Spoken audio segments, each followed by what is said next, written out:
Is everything forgivable? When I was 17 years old, I was with my sister and we were driving up to Western Washington University. She was going to school there and it was after Christmas break. And when we left our home in Bellevue, it was snowing. Now, when we were just at the foothills before Bellingham, somebody had veered into our lane and my sister had to tap on the brakes to avoid hitting that car. And that sent us spinning out. By the time we stopped, we had hit the guardrail, but we were facing traffic on I-5. And we waited for cars to help us stop something, but nobody did. So I decided I would get out of the car and flag down some help. I get out of the car and I'm putting on my gloves and I see a car coming toward us and he's going fast and I think, you jerk, you're going to spin out.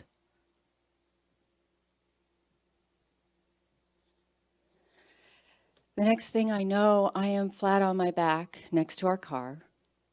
My right leg is burning with an intensity I've never experienced before, and I'm looking around in a panic, trying to figure out what just happened to me. And when I look to my left, I see the bottom half of my left leg still in its jeans and sock. As they're working on me, I can hear my sister screaming at the man who hit me, her wails echoing from the foothills.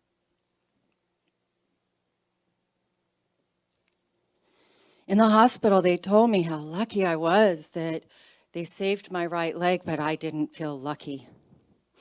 There was a burning, churning pot of emotions threatening to erupt, and I honestly thought that if I allowed myself to feel them, I would be consumed by them. So I spent years trying to bury them.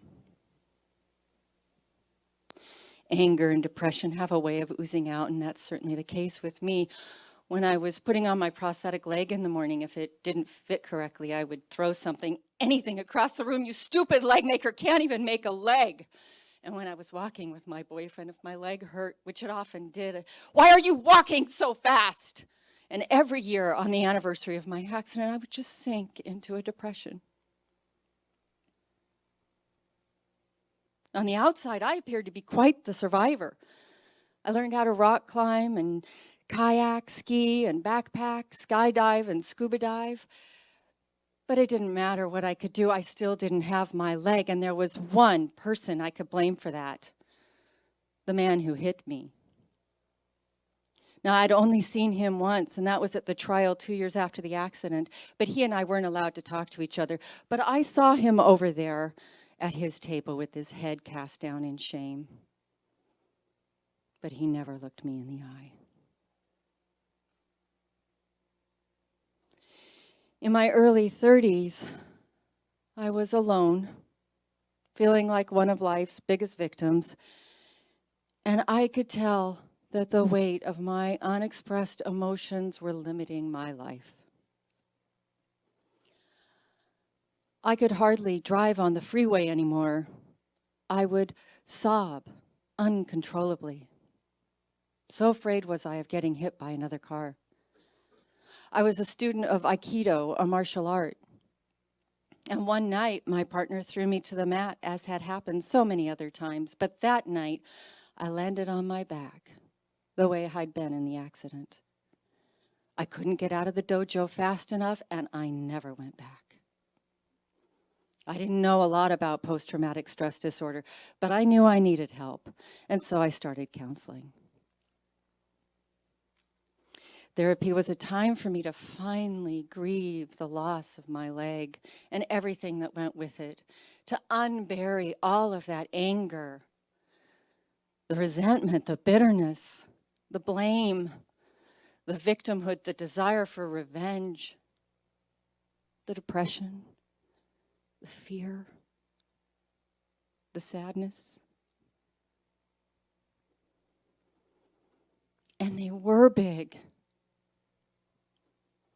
But I was finding that I was bigger than those emotions. On the 15th anniversary of the accident, I found myself in my living room waiting for a phone call I didn't know I was waiting for. And then it hit me with all the power of a sledgehammer that Harvey, the man who hit me, he had never contacted me. No nice note of apology for ruining my life. He'd never called to make sure I'm real and not some recurring nightmare. So I decided I would call him. I'd show him what a nightmare was.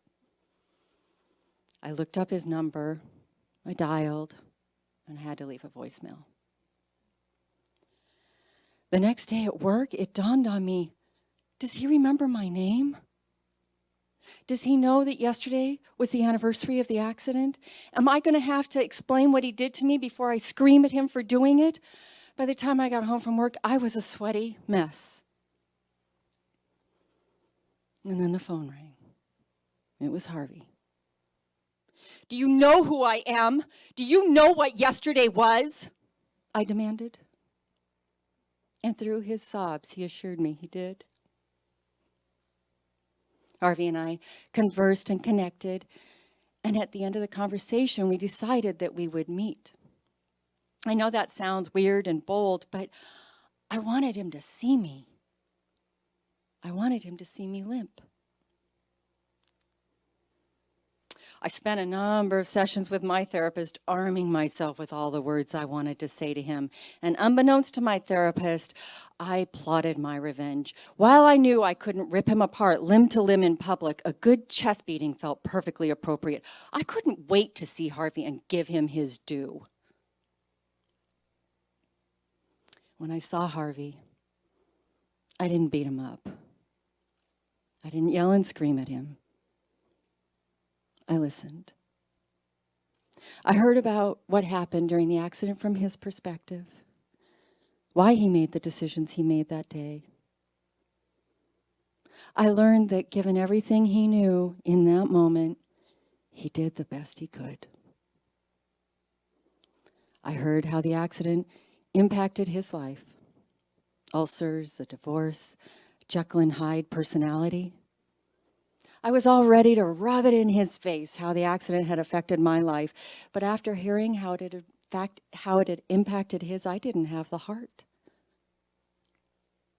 I met two new people that day, Harvey and my compassionate self. I'm not going to pretend any of this was easy for me. It wasn't. But when I saw I was capable of seeing the situation from his perspective and even had empathy, I felt a freedom I had never known before. And when I forgave Harvey, I actually felt empowered. Nothing on the outside had changed. I still didn't have my leg. It still hurt to walk. I was still stared at all the time, but so much on the inside had changed. Do these bitter feelings still come up? Absolutely. But now I don't allow them to define me as a victim.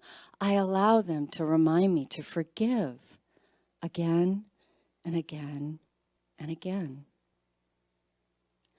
I don't think it's any coincidence that just a year after I forgave Harvey, I finally met my husband. We married and soon started our family. When I was able to pick myself up off the roadway and forgive the past, I was able to create the future I had always wanted. I've had other occasions to forgive, and each time when I forgive, I open the door to the possibility of being more of who I am meant to be. I've come to discover that the question is not, can everything be forgiven? But rather, can everyone forgive? Can you dive into and move through the feelings of a difficult situation? Can you see the situation from the other person's perspective and even have empathy? Can you make the choice to forgive and stay committed to that choice? No matter how serious the transgression, the choice to forgive, it's always a gift we give ourselves. Thank you.